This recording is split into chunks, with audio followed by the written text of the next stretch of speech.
chicos, ¿qué tal? Aquí estoy otra vez. Creíais que había desaparecido, ¿verdad? Bueno, el viernes no os grabé vídeo porque me parece habíamos terminado la Segunda República, os había dado un montón de caña y quería un poco que tuvierais tiempo para reposar este tema, para estudiarlo, para tener los ejercicios preparados, etcétera, ¿no?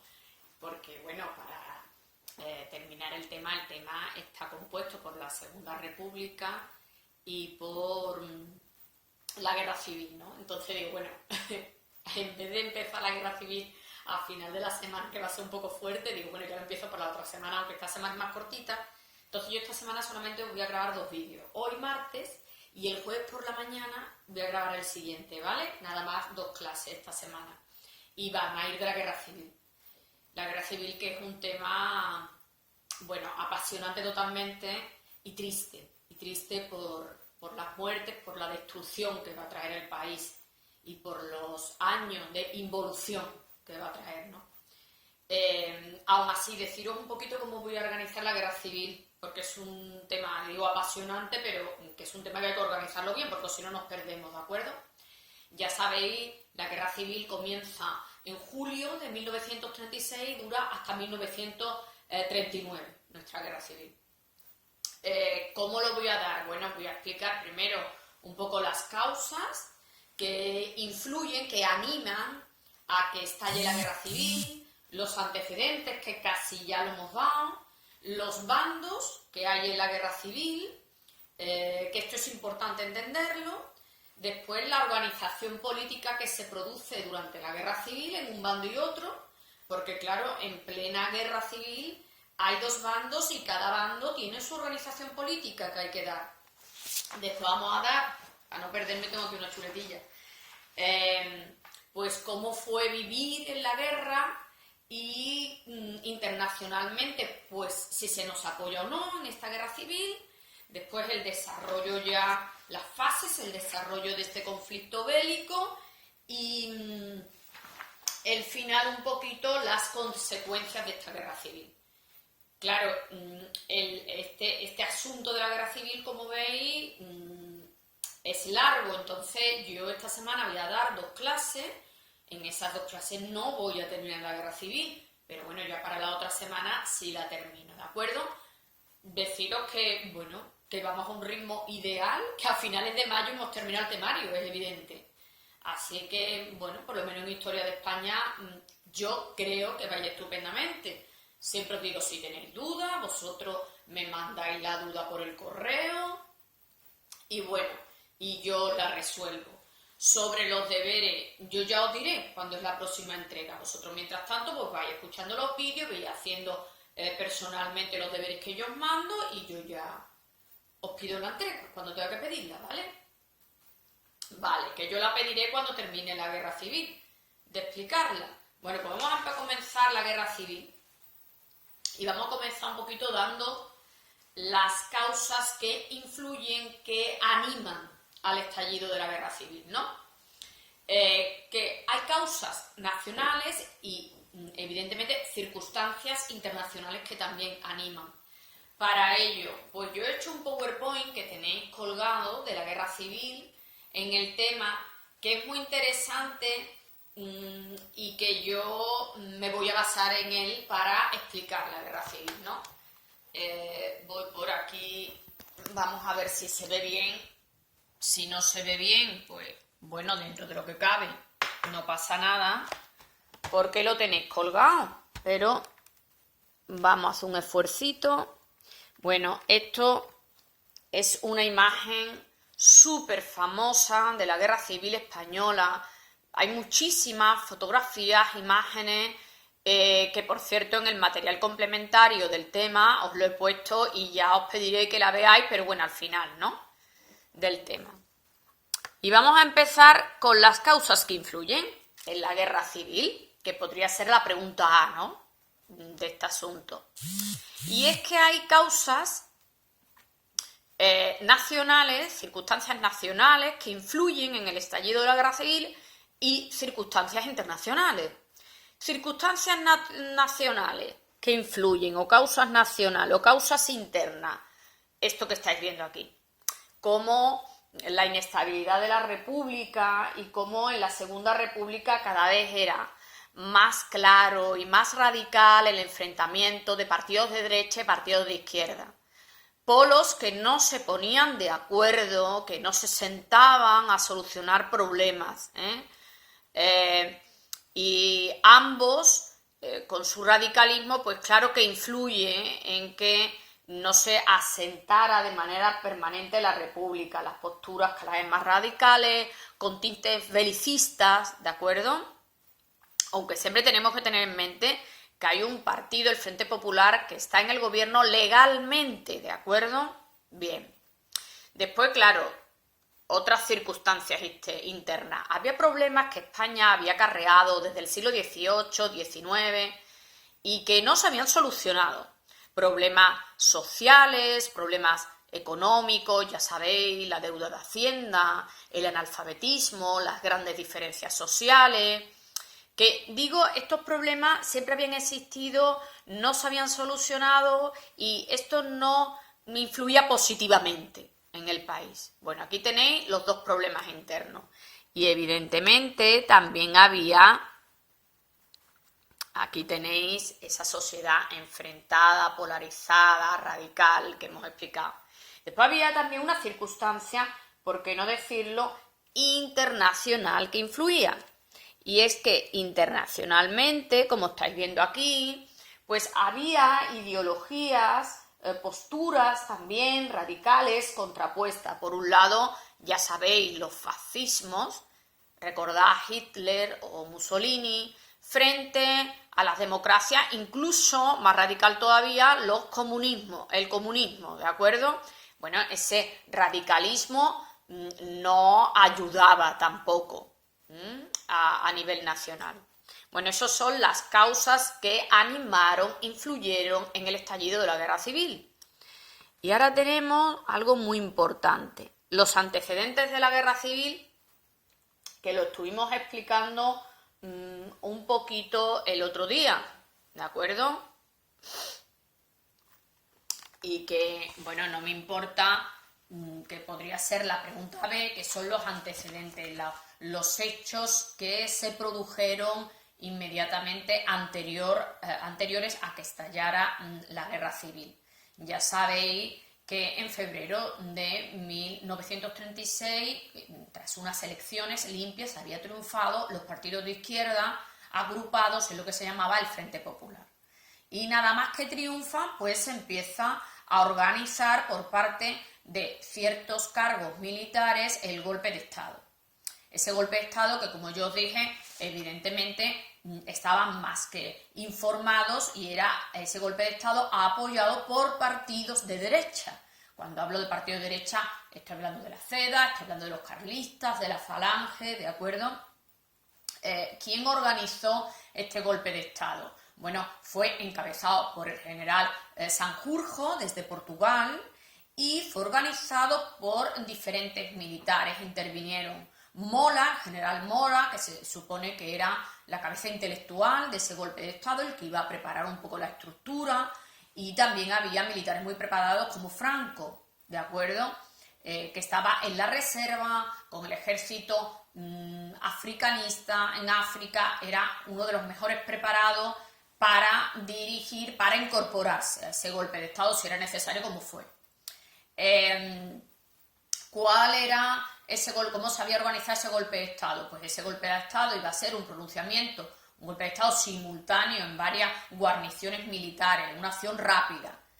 Pero claro, el objetivo que se tenía era que triunfara en toda España y sobre todo en dos plazas importantes, Madrid y Barcelona, que eran las ciudades principales. Se tenía más o menos claro ya ese golpe de Estado, pero es verdad que ciertos acontecimientos militares aceleraron, digamos, ese golpe de Estado. Creo que os lo he puesto en el PowerPoint. Me voy al PowerPoint. Vamos a ver. Aquí tenéis la preparación del golpe de Estado con los militares importantes, ¿de acuerdo? Hemos hablado de Mola, digamos, líder intelectual, hemos hablado de Sanjurjo, el que encabeza el golpe de Estado, de Franco, por supuesto había otros militares implicados, ¿no? Godet, Queipo de Llano, que lo mismo suena, ¿no? Y aquí está un poquito estos acontecimientos violentos que lo que hacen es, en que se producen en cadena y lo que hacen es acelerar el golpe de Estado. El asesinato de Calvo Sotelo el 13 de julio de 1936 por izquierdistas, ¿de acuerdo? Que trajo consigo el que ganas de represalia, de venganza, y por tanto el 17,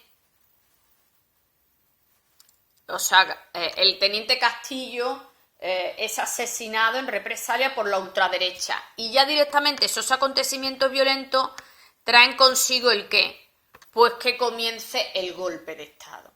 El golpe de Estado comienza el 17 de julio de 1936 en Melilla.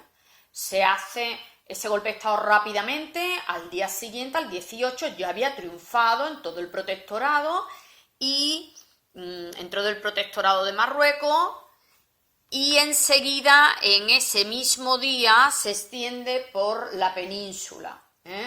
Franco se traslada a Canarias y desde Canarias se dirige a la península ibérica con el ejército, como digo, africano, para extender esa sublevación, ese golpe de Estado por toda la península.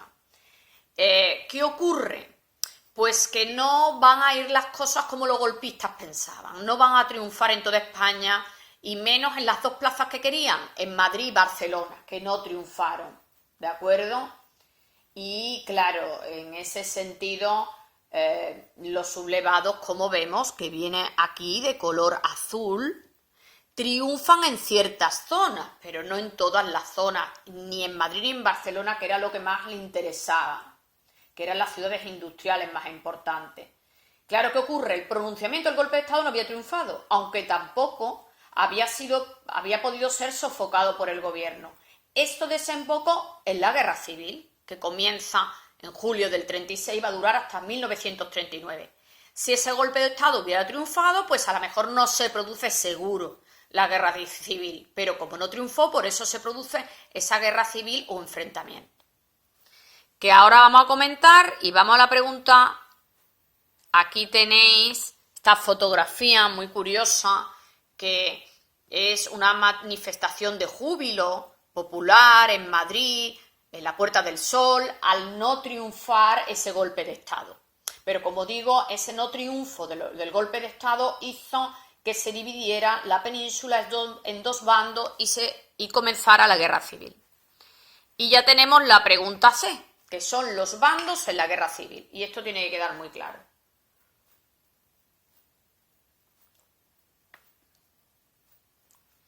Hay dos bandos importantes en la guerra civil. Dos bandos en la guerra civil. Estos bandos a veces han tomado diferente denominación y por eso a veces os liáis. Entonces hay un bando que es el bando que podemos llamar golpista o sublevado, o también se llama nacionales. Son los mismos, son los que se han levantado en el golpe de Estado. Golpistas, sublevados o nacionales. Y después está el otro bando que podemos llamar el bando republicano, que era el bando de izquierda, el bando que formaba parte del gobierno, ¿vale? También son denominados los rojos, que a lo mejor lo habéis escuchado esa denominación. ¿Quién puso ese término de los rojos? Bueno, ese término rojo lo pusieron, por supuesto, los golpistas, ¿de acuerdo? Dos bandos. Uno, golpista, sublevados o nacionales. El otro bando, los republicanos o los rojos. ¿De acuerdo? Bueno, pues vamos a explicar de estos bandos un poquito todo. ¿Dónde triunfó un bando? En España, en principio, en julio del 36, ¿dónde triunfó el otro bando? ¿Qué tipo de población apoyaba un bando? ¿Qué tipo de población apoyaba otro bando? ¿Qué ideología tenía cada bando? ¿Qué preparación militar tenía cada bando? ¿De acuerdo? Esto es muy, muy importante. Entonces, vamos a empezar a ver dónde se situaba, dónde triunfó cada bando en un principio de la Guerra Civil, en julio de 1936. Vamos por aquí, vamos a ver este mapa que es muy, muy interesante. Bueno, yo espero que lo veáis bien. Aunque este PowerPoint, como digo, lo tenéis. Este PowerPoint lo tenéis colgado, o sea, no pasa nada. Entonces tenemos de un color celeste, por lo que estoy viendo, donde se encontraban el bando nacional o sublevado o golpista, que había triunfado sobre todo en zonas rurales y zonas del interior de la península. Y voy a citar esa zona. Sería Castilla-León, Navarra, esta zona, parte de Aragón, Galicia, ¿de acuerdo? Los archipiélagos y una muy pequeña parte de Andalucía. ¿De acuerdo? En esa zona habían triunfado los sublevados, que son zonas muy rurales o zonas del interior. Vuelvo a indicar, Castilla-León, Navarra, parte de Aragón, Galicia, los archipiélagos y una muy pequeña parte de Andalucía. Y donde se había concentrado o habían triunfado el bando republicano o los rojos, como lo denominaban el otro bando. Pues habían resistido en zonas pues más avanzadas, más industrializadas, con una mayoría obrera de izquierda fieles a la República, que son País Vasco, Asturias, Cataluña, Valencia, Madrid, Extremadura, gran parte de Andalucía y Castilla-La Mancha. ¿De acuerdo? Amplia zona. Vuelvo a repetir. Sería País Vasco, Asturias, Cataluña, Valencia, Madrid, Castilla-León, Extremadura y gran parte de Andalucía, ¿vale? Claro, hay que matizar, hay que hacer ciertas matizaciones, aunque la haré al final de explicar estos dos bandos. Ahora nos vamos a explicar un poquito de esos bandos, quienes formaban un bando y otro. Aquí tenéis quienes formaban, quien apoyaba el bando republicano y quienes formaban el bando de los golpistas o sublevados, ¿vale? ¿Quiénes formaban los golpistas o sublevados? Pues ya sabéis, altos cargos militares, conservadores, gente monárquica, grupos católicos y por supuesto gente que apoyaba partidos de derecha, carlistas, falangistas, ¿vale? Y quienes apoyaban el otro bando, el republicano, pues casi siempre clases obreras, populares, era un grupo digamos muy heterogéneo. Aquí te encontrabas obreros, trabajadores urbanos, pequeña burguesía, campesinos sin tierra, clases medias, muchos intelectuales y artistas. La mayor parte de todos estos grupos que os estoy diciendo pues estaban afiliados a partidos de izquierda como PSOE, Partido Comunista o anarquistas, ¿vale? Yo creo que los dos bandos queda muy claro quién los apoya, ¿no? Después vamos a hablar un poco de la ideología de un bando y otro, ¿de acuerdo? Muy importante, la ideología de un bando y otro. Aquí tenéis desarrollada la ideología del grupo de los golpistas, de los sublevados.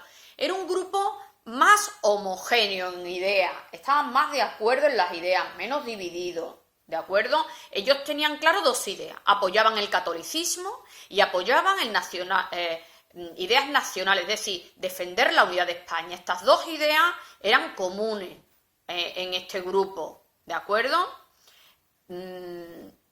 Y estaban de acuerdo en algo importante, en anular la República y restablecer el orden mediante una dictadura militar. Luego de esa dictadura, pues ya se establecería otro tipo de estructura, que no se tenía muy de acuerdo si iba a ser una monarquía o se iba a imponer un fascismo, ¿de acuerdo? O quizá no se sabía el tipo de gobierno, pero se tenía claro una serie de ideas. Por eso os digo que era un grupo más homogéneo.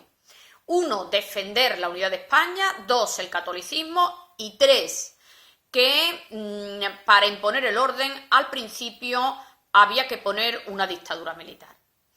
En el otro grupo, en el grupo de los republicanos, pues era más heterogéneo, tenía más división de ideas, ¿de acuerdo? Y todos estaban de acuerdo en defender la república, que era lo legítimo, y el apoyo al Frente Popular. Pero había diferentes posturas. Por un lado estaban por eso os he puesto aquí esta desunión, por un lado estaban los socialistas y comunistas, que pensaban que había que dejar las reformas a un lado y ahora mismo centrarse, volcarse en la guerra. Y después estaban los anarquistas, que creían que las energías había que dividirlas entre seguir aplicando reformas y la guerra. Y claro, no se ponían de acuerdo. Vale. Y después vamos a hablar un poquito de un bando y otro de su preparación militar, que también es muy importante la preparación militar de un bando y otro y que influyó mucho en la guerra, claro. Por un lado tenemos aquí, para que observéis nada más con las imágenes, se ve perfectamente lo que os voy a explicar. La preparación militar del bando golpista. Bueno, os voy a decir, estaban preparados militarmente mucho mejor porque contaba en su fila con militares experimentados, gente que su profesión era la guerra. Y claro, y la ventaja de ese ejército, que era uno de los ejércitos mejor preparados de la península, el ejército africanista. Y después tenemos el otro bando. Bueno, el otro bando, por supuesto, tiene menos preparación militar. Tenéis que ver que en un principio lo que contaban, lo que crearon, fueron milicias de partidos de izquierda. Es decir, de los partidos de izquierda crearon como una especie de ejército, pero eran ejércitos como muy populares, ¿no? Estas milicias de partidos de izquierda muy populares donde no tenían ningún tipo de experiencia. A los obreros se les daban armas, entonces no tenían experiencia ninguna militarmente, ¿vale? Estas milicias o batallones de voluntarios. ¿De acuerdo? Vale.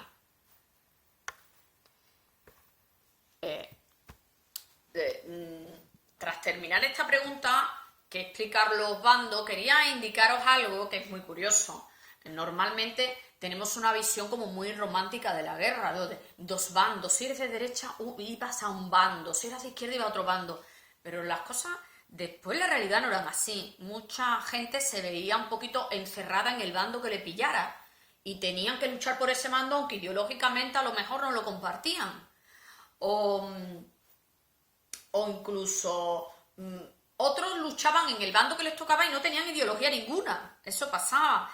Igual que pasaba que había familias que estaban destrozadas porque estaban divididas y había miembros que luchaban en un bando y miembros en otro, ¿vale? Para terminar esto, voy a empezar con la pregunta, tengo aquí una chuletilla para no liarme, con la pregunta de qué es la organización política que vaya a llevar a cabo durante la guerra civil un bando y otro bando, porque claro, la guerra civil se va desarrollando, pero en el territorio cogido por los republicanos tienen una organización política y los territorios que están bajo los sublevados o golpistas tienen otra organización política. Quizás sea lo más complicado de este asunto, ¿no? Yo esta vez solamente, porque es que no me da tiempo, ya para el próximo día termino de explicar esto. Voy a explicar la organización política que se producía en el territorio que estaba controlado por los republicanos, ¿de acuerdo? Durante la guerra civil. Y para eso os voy a enseñar una pizarrita que tengo aquí para que no os liéis con las etapas, ¿vale? Aquí tenéis las etapas del gobierno republicano. Lo he dividido en 3 etapas, ¿de acuerdo? El presidente de la República durante la guerra civil, aquí, siempre va a ser Manuel Azaña, pero los jefes de gobierno se van sucediendo en esa en esa zona republicana dependiendo de las circunstancias, ¿de acuerdo? Entonces, lo he dividido en 3 etapas. Esta sería la primera, que comienza el 19 de julio, donde Azaña es el presidente de la República, va a ser el presidente de la República durante toda la Guerra Civil, y el jefe de gobierno va a ser José Giral, que pertenecía al Partido de Acción Republicana. Después, la siguiente fase va a ser de septiembre del 36 al mayo del 37, gobierno de Largo Caballero, socialista. Y el último periodo, el gobierno de Negrín, que va a ser de mayo de 1937 a 1939. ¿De acuerdo? Entonces, antes de terminar nuestra clase, ¿qué vamos a hablar? Pues un poquito cómo se van desarrollando los acontecimientos en esas 3 etapas, ¿vale? Pensar una cosa, que es la organización política que está en el territorio controlado por los republicanos, ¿vale? Entonces, voy por aquí, voy al PowerPoint, que espero que se vea bien, si no, pues lo tenéis ahí. Y vamos con el primer periodo. Tenéis que ver en un primer momento, cuando se produce el golpe de Estado, estaba de jefe de la República Azaña y de jefe de gobierno Casares Quiroga. Deciros que ni uno ni otro reacciona. Y en esos días fueron días, pero perdieron un tiempo vital, importantísimo, ¿de acuerdo? El 19 de julio Casares Quiroga dimite y entonces Azaña nombra como jefe de gobierno a José Giral, que lo tenéis aquí, que era líder del Partido de Acción Republicana. Y que dos rasgos tiene este gobierno de José Giral, que va a durar poco tiempo, porque en septiembre de 1936 le sucede Largo Caballero. Bueno, había algo importantísimo, 2 rasgos importantísimos. Uno, había que aunar esfuerzos militares para resistir al golpe de Estado. Y para ello, ¿qué fuerzas militares coge? Bueno, parte del ejército leal a la República, la Guardia de Asalto, que también era, por supuesto, leal a la República, y crea milicias de los partidos de izquierda y sindicatos. Milicias que son, pues, agrupaciones, se le dan armas a gente popular, al pueblo, que estaba afiliada a esos partidos. Por supuesto, esas milicias ni estaban coordinadas, ni tenían preparación militar, incluso no seguían órdenes de jefe, pero consiguieron resistir. Inconveniente de este primer periodo, pues que el gobierno estaba muy debilitado y empieza a ser sustituido localmente por organismos, comités de obreros, juntas que intentan organizar un poco esas milicias, la economía, el orden público, ¿vale? ¿Con ello qué me refiero? Que en este primer periodo José Giral no forma un gobierno fuerte, sino que al ser un gobierno debilitado, por toda la zona republicana van apareciendo estas juntas, estos comités que van organizando todos estos asuntos localmente, ¿de acuerdo? No había unidad política, digamos. Bueno, después deciros que vendrá el gobierno, voy a seguir con el PowerPoint, que ya vamos a terminar, aquí, el gobierno de Largo Caballero, del 36 a mayo del 39, ¿vale? Largo Caballero, que era del PSOE, que va a crear, aunque es el jefe del gobierno, crea como un gobierno conjunto, gobernado por socialistas, republicanos, comunistas, incluso anarquistas, todo a la Izquierda Unida. Ya la capital, como Madrid está siendo atacada, se traslada a Valencia. Medidas urgentes. Por supuesto, se intenta que el gobierno sea fuerte, con lo cual había que eliminar esas juntas o comités, y se intenta también organizar mejor las milicias, formando lo que son las brigadas mixtas. ¿Qué son las brigadas mixtas? Las brigadas mixtas son un conjunto de 4 batallones de infantería y cada uno compuesto por 5 compañías y mandadas o dirigidas por profesionales, con un mando único, el ministro de Guerra. Largo Caballero, ¿qué es lo que pretendía? Pretendía eliminar los fallos que se había cometido en el gobierno de Giral. Uno, que el gobierno fuera fuerte, para que fuera único y fuerte había que eliminar esos comités que se habían creado localmente. Y después intenta organizarse militarmente mejor, ¿no? Porque antes militarmente estaba a mano de las milicias, de gente que no estaba preparado, y ahora se crea, se militariza, digamos, se avanza en esas milicias y se forman esas brigadas que tienen una mejor organización, pero surgen problemas. ¿Qué problemas? Pues problemas internos, divisiones internas. Cuando digo divisiones internas, ¿entre quién? Entre partidos de izquierda. Y eso se ve muy bien aquí en estas imágenes, ¿de acuerdo?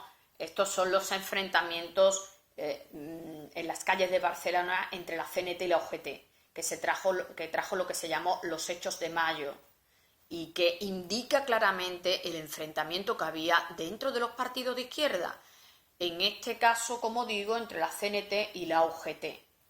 Esto, junto con los fracasos militares en la guerra civil, pues no animaban al gobierno de Largo Caballero. De hecho, Largo Caballero tiene que dimitir al negarse a detener a los anarquistas en estos enfrentamientos.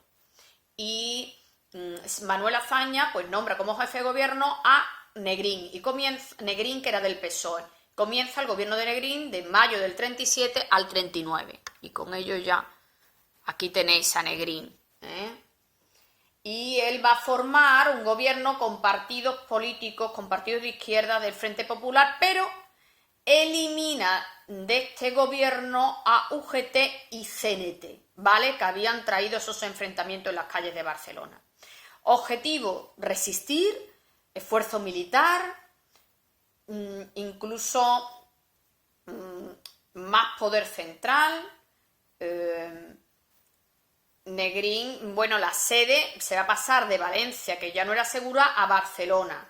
Van a intentar controlar en la zona la producción agraria, industrial, y Negrín, viéndose que era difícil ganar la guerra, va a intentar negociar la paz, al ver que estaban perdiendo, al ver que tenían fracasos militares y falta de abastecimiento, y propone los famosos 13 puntos que tenéis aquí.